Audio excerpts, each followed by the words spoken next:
Hello students, welcome to सदगुरु ITI। मैं हूं अजीत सर। सदगुरु ITI के ऑनलाइन प्लेटफॉर्म पर स्वागत करता हूं और उम्मीद करता हूं कि आप लोग अच्छे होंगे और अच्छे से पढ़ाई करते होंगे। तो चलिए हम लोग पढ़ रहे थे फोर्स यानी बल चैप्टर। उसमें काफ़ी टाइप हम लोग कंप्लीट कर चुके थे। इसके पिछले लेक्चर में हम लोग लामी प्रमेय यानी लॉमी थ्योरम कंप्लीट किए थे और उसका सिद्धांत भी पढ़ लिए थे कि साइन के क्या समानुपाती होता है। किसी भी बिंदु पर अगर हम फोर्स लगाते हैं, 3 फोर्स लगाते हैं, तो वो तीनों फोर्स क्या होता है, साइन के समानुपाती होता है और आपस में क्या होते हैं, बराबर होते हैं। हमने ये पॉइंट आप पढ़ा दिए थे आप लोगों को। ओके, तो आज मैं आप लोगों को संतुलन यानी इक्विलिब्रियम के बारे में पढ़ेंगे। संतुलन यानी इक्विलिब्रियम। ओके, इसका मतलब संतुलन का मतलब ये होता है कि कोई बॉडी है मैंने संतुलन में है, मतलब उस पर ज़्यादा फोर्स नहीं लग रहा है ना कम लग रहा है, एकदम बैलेंस यानी बराबर फोर्स लग रहा है। तो चलिए देखिए पढ़ते हैं इसके बारे में। लिखा हुआ है कि यदि किसी वस्तु पर कार्यरत बलों के कारण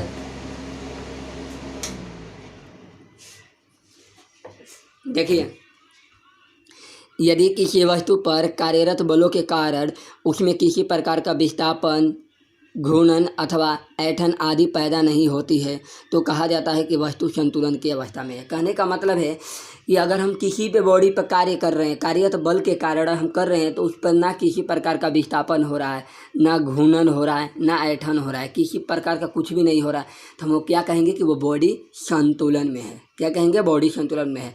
कहने का मतलब है कि किसी भी बॉडी पर अगर मान लीजिए 3 फोर्स लगा रहे, किसी बॉडी पर 3 व्यक्ति अगर बल लगा रहे हैं, एक व्यक्ति 10 न्यूटन का बल लगा रहे हैं, एक व्यक्ति 10 न्यूटन का और एक व्यक्ति 10 न्यूटन का, अपनी तरफ तीनों खींच रहे हैं। अगर तीनों अपने तरफ खींचेंगे तो क्या कहलाएगा, तीनों दम बराबर बल लगा रहे हैं यानी इक्विलिब्रियम कहलाएगा, यानी संतुलन कहलाएगा। ना वो विस्थापित होगा, ना वो घूर्णन होगा, ना ऐंठन होगा, एक जगह की एक जगह रहेगा। ओके, तो इसे डेफिनेशन से क्लियर हो गया कि देखिए कार्यरत बलों के कारण उसमें विस्थापन भी नहीं होना चाहिए, घूर्णन भी नहीं होना चाहिए, ऐंठन भी नहीं होना चाहिए। उसी को हम संतुलन अवस्था कहते हैं। अब लिखा हुआ कि संतुलन की शर्तें, कंडीशन ऑफ इक्विलिब्रियम, माने संतुलन की शर्त क्या क्या है। देखिए, वस्तु पर कार्यरत सभी बलों के क्षैतिज घटकों का बीजगणितीय योग शून्य होना चाहिए। कहने का मतलब है कि अगर हम किसी भी बॉडी पे बल लगा रहे हैं, वो भी क्षैतिज घटक में बल लगा रहे हैं, क्षैतिज मतलब हॉरिजॉन्टल, मतलब नीचे नीचे सरफेस, इसको जो इस ऐसे लाइन जो ड्रॉ करते हैं इसी को हॉरिजॉन्टल बोलते हैं। तो उनका सभी जो बीज गणितीय योग होना चाहिए वो क्या होना चाहिए, 0 होना चाहिए। मैंने बोला था कि अगर 0 हो जाए, कहने का मतलब 3 व्यक्ति फोर्स लगा रहे हैं, 10 न्यूटन 10 न्यूटन 10 न्यूटन, तीनों एक बराबर बल लगा रहे हैं, तो वो 0 जब हो जाएगा, जब बल ही 0 हो जाएगा तो हम क्या कहेंगे कि वो इक्विलिब्रियम है यानी संतुलन में है। तो सभी बॉडी पर जो बल लग रहा है वो बीजगणित योग के बराबर क्या होना चाहिए, 0 होना चाहिए। पहला प्रोसेस यही सिग्मा H बराबर 0, H मतलब हॉरिजॉन्टल। फिर बोल रहा है कि वस्तु पर कार्यरत सभी बलों के ऊर्ध्वाधर घटकों का बीजगणितीय योग शून्य होता है।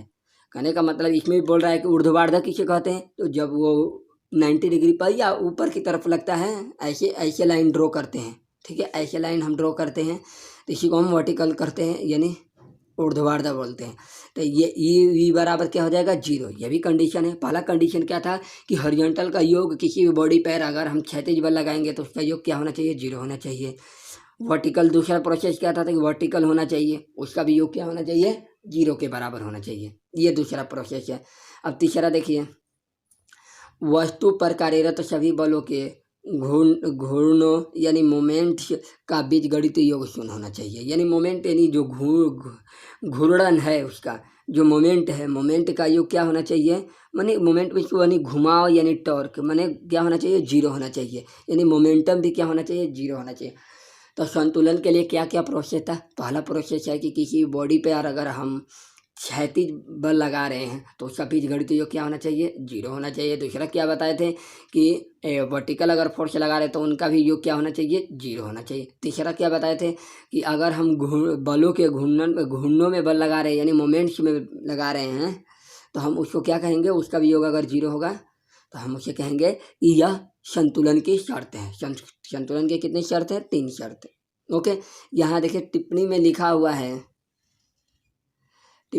हुआ है कि घुमाव बल या टॉर्क बराबर बल गुणे बग युग्मक यानी त्रिज्या बल घुमाव या टर्क। टर्क किसे कहते हैं? टर्क किसे कहते हैं? मतलब हम मान लीजिए किसी भी चीज़ को किसी बिंदु से कितने दूरी तक है दूर, हम उसको कितने दूरी से घुमा रहे हैं, उसी को टर्क बोलते हैं। एक अक्ष पे घूमता हुआ रह रहा है, एक अक्ष पे घूम रहा है। जैसे मान लीजिए हम पाना लिए हैं और पाना से किसी नट बोल्ट को खोल रहे हैं, तो नट बोल्ट तो वहाँ पे है, उसमें सेट कर दिए हैं, लेकिन पाना आपके हाथ में है तो वो एक दूरी है। उसी को देखो लिखा हुआ है कि घुमाव बल या टॉर्क बराबर बल गुणे बल एकमों की त्रिज्या। यानी जहाँ से बल लगा रहे हैं उसकी दूरी कितनी है, तो वो बल गुणे बल एकमों की त्रिज्या को कहते हैं, हम टॉर्क कहते हैं या घुमाव कहते हैं। तो टॉर्क बराबर बल गुणे क्रिया बिंदु एवं बल रेखा के बीच की लंबवत दूरी। इसके पहले ही बताए थे कि बल गुणे क्रिया बिंदु एवं बल रेखा के बीच की लंबवत दूरी को हम क्या कहते हैं? घुमाव या टॉर्क कहते हैं। ओके, तो उम्मीद करता हूँ कि आप लोग को ये समझ में आ रहा होगा। तो संतुलन किसे कहते हैं? तो अगर किसी भी बॉडी पे अगर हम कार्यरत बल कर रहे हैं, तो उस बॉडी पे अगर हम कार्य करेंगे तो वो बॉडी ना विस्थापित होना चाहिए, ना घूर्णन होना चाहिए और ना ही ऐंठन होना चाहिए, ऐंठन नहीं पैदा होना चाहिए। तो इसी को हम क्या कहते हैं? संतुलन कहते हैं। संतुलन की शर्त कितना कितना है? तो पहला प्रोसेस बताए थे कि sum of horizontal equal to zero. Sum of horizontal equal to zero, यानी कहने का मतलब ये है कि जो आपका क्षैतिज बल होना चाहिए वो क्या होना चाहिए? कुल योग के बराबर जीरो होना चाहिए। ठीक है, कुल योग के जीरो के बराबर होना चाहिए। फिर बोल रहा है कि अगर वर्टिकल जीरो हो, अगर ऊर्ध्वाधर घटकों का बीजगणित अगर योग शून्य हो जाए तो ये भी कंडीशन है। दूसरा तीसरा क्या है कि मोमेंटम का भी योग क्या होना चाहिए? मोमेंट्स का योग क्या होना चाहिए? मोमेंटम नहीं, मोमेंट्स का योग क्या होना चाहिए? जीरो होना चाहिए। मोमेंट मतलब वही घूर्णन को ही कहा जाता है, घुमाव को ही। तो ओके, हम उम्मीद कर रहा हूँ कि आप लोग को इक्विलिब्रियम के बारे में आप लोग को बहुत अच्छे से समझ में आ गया होगा। और कल हम लोग टाइप्स ऑफ इक्विलिब्रियम के बारे में पढ़ेंगे, यानी अस्थायी संतुलन के बारे में। संतुलन के प्रकार के बारे में पढ़ेंगे। दो टाइप के होते हैं, तीन टाइप के होते हैं। एक होता है स्टेबल इक्विलिब्रियम यानी अस्थायी संतुलन, दूसरा होता है अनस्टेबल यानी अस्थायी संतुलन, और तीसरा होता है उदासीन संतुलन। यानी तीन संतुलन होते हैं। तो इसके बारे में हम कल पढ़ेंगे, संतुलन के बारे में।